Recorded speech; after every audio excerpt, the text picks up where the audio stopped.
They told me I would never dare, that I lacked the courage to challenge what no African leader had ever dismantled. French diplomats mocked me. Reckless, they said. A soldier pretending to be a statesman. The Élysée Palace dismissed me as noise. Just another angry African who would fade into silence. Even inside my own council, whispers grew. He's moving too fast. This is too dangerous. You cannot touch the very language that binds our nation.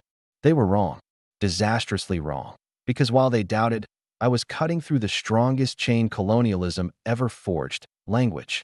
The stolen tongue that bound us tighter than armies, tighter than treaties. What happened in Burkina Faso was not just a decree. It was a liberation. A declaration that Africa must stop speaking in the voice of its masters. My name is Ibrahim Traoré. And this is the story of how I declared independence, not from an army's occupation, but from 104 years of cultural domination. Let me tell you what they fear you will never realize. For more than a century, African children were forced to abandon their mother tongues at the school gates. More, Diola, Fulfulda, silenced. In their place, French was imposed, not as language, but as weapon. Paris was not just building military bases. They were constructing something far deadlier, a psychological prison, a cage where African minds could only think, only dream, only create, if they first abandoned their own roots. They told us intelligence meant flawless French, that education required forgetting the language of our ancestors, that progress itself meant becoming cultural reflections of our colonizers. But I saw through it. I recognized it for what it was, mental slavery, painted as opportunity. And then came the spark point 3 weeks ago. My education minister laid a report on my desk. The numbers were devastating. That 78% of our university graduates, our brightest sons and daughters, could not express complex ideas in their own mother tongues. Think about that.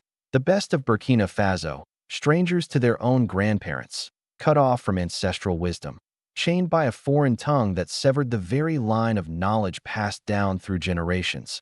That was the moment I knew. The silence had to end. And there it was, the dagger buried deep in the heart of our nation.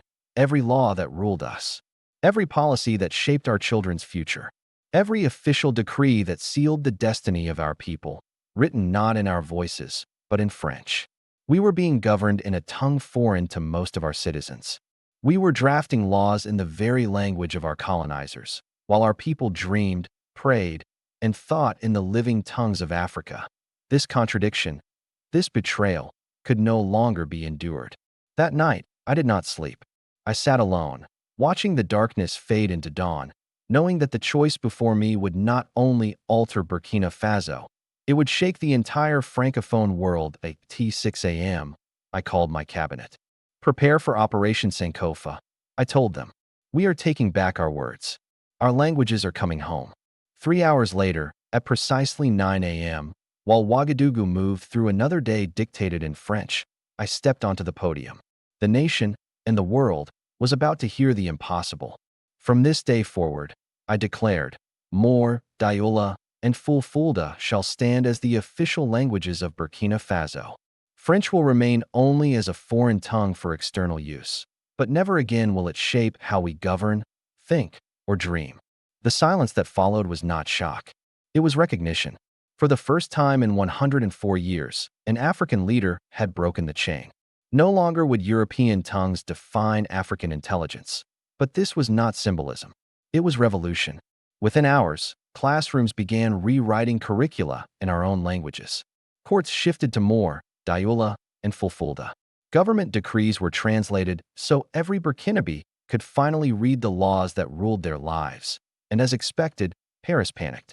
Within 24 hours, French Foreign Minister Catherine Colonna condemned us, warning of Burkina Faso's abandonment of international standards of education and governance. Her message was clear. To them, African languages were too primitive for serious thought. Then the call came, Emmanuel Macron himself. His voice carried the polished arrogance of empire. President Traoré, he said, I respect your pride in culture. But be realistic.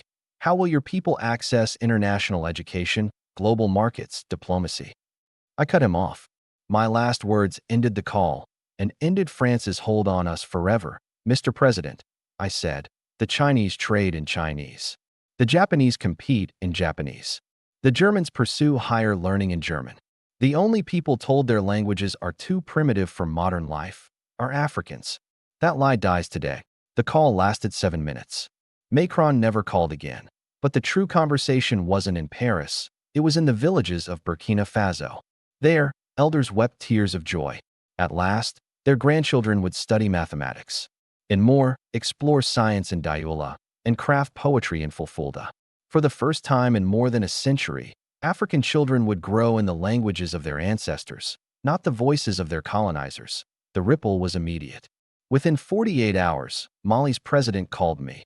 Ibrahim, we want to follow. Can you share your transition plan? Of course, I told him. Linguistic sovereignty belongs to all of us. By week's end, 6 Francophone nations had announced language policy reviews. Behind closed doors, the African Union began, whispering the unthinkable, a continental framework for indigenous languages in education, governance, and law. That's when Paris panicked, because this was never just about language. The truth we uncovered was undeniable. French dominance was the hidden skeleton of France's control over Africa. The CFA franc required French financial documents. Trade deals were signed in French. Court rulings depended on French legal concepts with no roots in African traditions. Language was the invisible chain that kept African minds tied to Europe's intellectual order that I realized then. This wasn't about preference. We were fighting the final stage of colonialism, the colonization of consciousness itself. The next morning, France struck back. Le Figaro warned Burkina Faso was cutting itself off from civilization. Le Monde claimed African languages lacked the words for science, technology, and progress. But what truly terrified them wasn't our decision, it was our defiance. Because once Africa frees its languages, it frees its mind. Their propaganda exposed the truth. Francophone policy has always been built on racism. The belief that African languages are primitive, while European tongues are sophisticated. But this time, they miscalculated. Young Africans no longer wait for validation from Paris. They already know linguistic diversity is not weakness, it is power. The night after my announcement, Ouagadougou erupted in celebration. Thousands filled the streets outside the presidential compound, not in protest, but in pride. Songs rose in Moor, Dioula, and Fulfulde. Youth carried signs. Our languages, our thoughts, our future, and intelligence speaks every language. Elders wept as they imagined a future where children would solve equations in Moor, explore science in Dioula, and write poetry in Fulfulde. For the first time in 104 years, education would reconnect us to our ancestors instead of our colonizers. Weeks later, 12 nations joined us to draft the Continental Indigenous Language Framework. Its principles are simple, yet revolutionary. Every African child has the right to education in their mother tongue.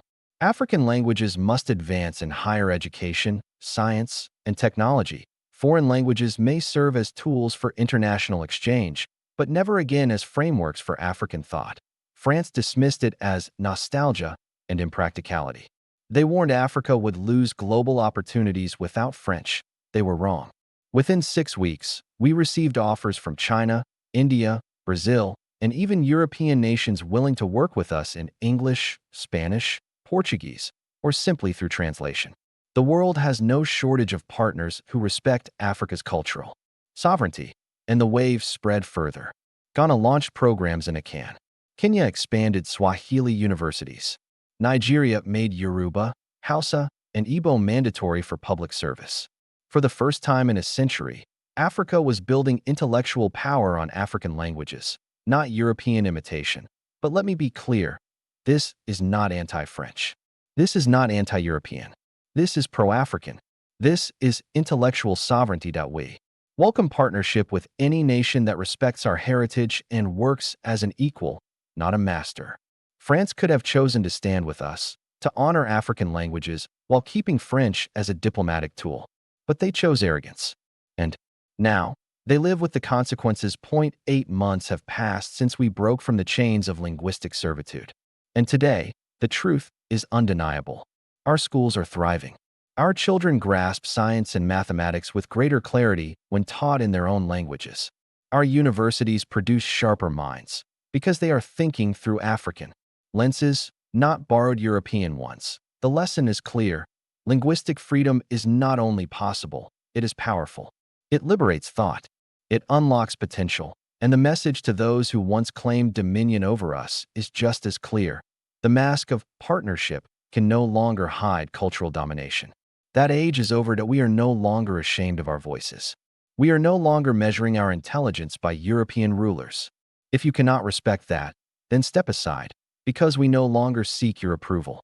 The world is wide, and there are nations ready to stand with us. Our decision is final. We choose the richness of linguistic diversity. We choose cultural authenticity. We choose an Africa that dreams, thinks, and governs in African tongues. Emmanuel Macron learned this truth too late. He will not be the last. The colonial grip on African thought is breaking. A new era is here, an era of intellectual independence, born in our own words. I am Ibrahim Traoré.